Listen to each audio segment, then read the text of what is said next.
I think that you kind of don't know what you're going to do when something horrible happens until it does. And I, gosh, you run through things in your head over and over and over, right? Like, why did this happen? Why did every single decision, why was I there? Right? Why did I choose to even be drinking a beverage at all? Right? You go through all of these things in your head. And which is also what therapy's for. And once you go through all of that, and and there have been so many different times that I've had to relive all of this. um you know uh when I was at the hospital and they were performing a rape kit, and you're having to go through it with the nurse, and then you go through it with the doctor, and then the police officer and the detective, and then they take you to the police station, and then you're talking to the detectives there, and you're running through it again, and then then you have to report it to work, and you're running through it then, and you're going through it, and you're going through it, and you're going through it, and every time you just hate it, hate to talk about it, hate to even think about it. I'll tell you, it was a number of hours before I was physically well enough to be able to um, kind of be conscious enough to, uh, call my work and call my husband and call, for help and all of those things. And there's just a lot that goes into that. Okay, had to pause again. I'm okay. Again, all of what happened, I will go over in another video. But after that, you know,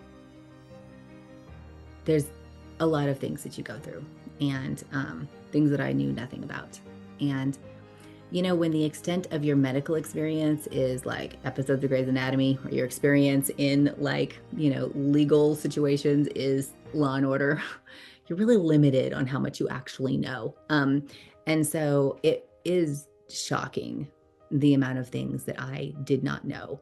I guess I sort of went into it with the mentality of like, okay, someone did something wrong to me, that person is going to be held accountable, right?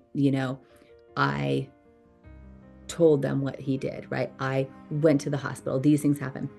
Never did I know the amount of things that could go wrong, the amount of evidence that could be lost, the fact that, that the things that could go wrong at the hospital, the things that could go wrong with the police department, the things that could go wrong, all these steps along the way, I had no idea. I think that there are things that we go into just assuming that we'll be able to work things out as we move forward, and it's not that way. When I was at the hospital, one of the things that the nurse had asked me, and I was her first assault victim that she'd ever had. She'd never had dealt with a sexual assault case, and I was the first rape kit that she had ever done. And God, there was like a moment, I remember, when we were both crying. Like, God, it was just a lot. There's a lot going on. And one of the things that happened at the hospital was another thing I didn't understand. They said, would you like to have a victim advocate? And I'd said, what is that? Because I didn't know what that is.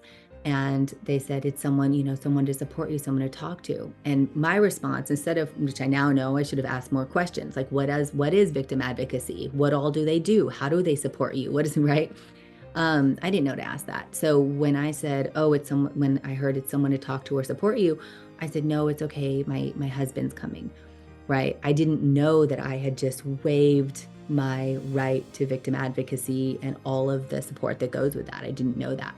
So there's a lot of things that I went through in this process where I made the decision to come forward. I made the decision to report what happened. I made the decision to go through the process of the rape kit, which was horrible, horrible, horrible situation, and did not have a clue what goes into all of these things. I did not know all of what was going to happen. Um, and I don't really know how I would have known that. I don't really know how anyone knows these things until they go through them.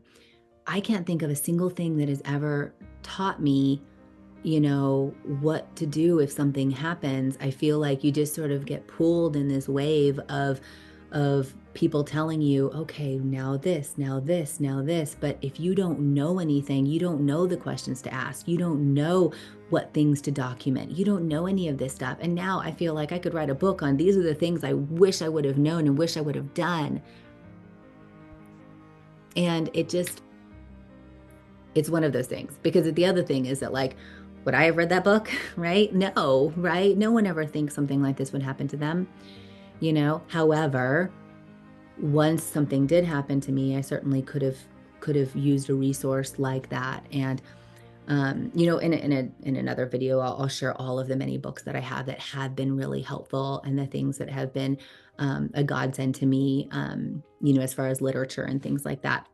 But I think that sometimes, if I would have known some of my rights and things like that beforehand, I mean, things could have been very different. The other thing is, I really want to make sure that I'm helping people understand the rights they now have, because, right now, if someone is in the exact same situation that I was in and had the same exact thing happen to them, their rights are completely different than they were for me in 2018. I'm going to do an entire video on that law change, because it's so important for women in general, all people, to know about, not just for themselves, but what if your sister, something happens to them, or your best friend, something happens to them? If you know about, like, law changes, like this law that changed, for employees and for their rights, it would be a huge resource, for someone who's just feeling lost and doesn't know what they can do in a situation like this. And so, for me, the things that I went through during that time, it's like there were sort of these two pieces of it for me. There was the everything that I was going through that in some ways could kind of distract me, but everything that was going through, with the legal system and the justice system and all of that stuff, right? The red tape and the formalities and the things that you just don't understand. How is this even happening, right? How do you find an attorney? How do you find someone to talk to? How do you find someone willing to take your case? How do you afford to do any of this? That's one category, right? And in some ways, it was almost easier to deal with that part of it, because you could almost separate that from the broken pieces of you at that time. And so, but then there's this whole other part that you're also going through. And, I don't know about you and what sort of things you've dealt with in your life, but for me, like I said before, I had never been to therapy. I had never had a diagnosis. I had never had anything happen at all. I had never been medicated. I had never been on a prescription medication. I'd never been on antidepressants. All of these things are things that I didn't ever know about, dealing with, the ideological side of depression and what happens to you and how that affects your family and all of these things. These are things that I didn't know. And I honestly feel that I was extremely ill prepared for. Um, and I tried my best to read what I could. And I went into therapy as soon as I could, um, completely blind on what it was. I ended up, I'll do a whole nother video on therapy and finding a therapist and all of that stuff. But I just feel like I understand why women don't come forward after they're assaulted. I understand why. And I went through all of it. I went through all of it. I went through the blame from other people. I went through the self-blame of myself. I went through the, all of the reasons that people would want to not go through it. I went through that. And I think that, in some ways they talk about, like, you have to choose your hard, right? Like, it's hard to not come forward, but it's also hard to come forward. And I think that that's something real, and important to know. But one of the things that I feel really thankful for women moving forward is that, unlike all of the women that have had things happen to them prior to 2022, 2023, now things are different.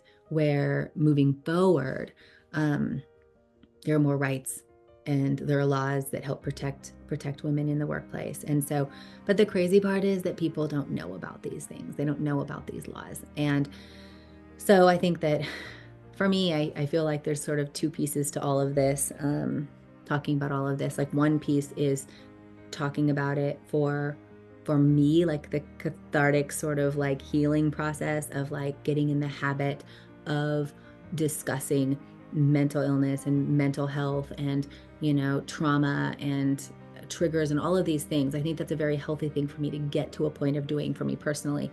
And I think it's also very helpful for other women to see that that's something that's okay to talk about. But at the same time, there's this whole other part where I really feel that the things that I can share can help women who have no idea, just like I had no idea. So that's what I'm hoping.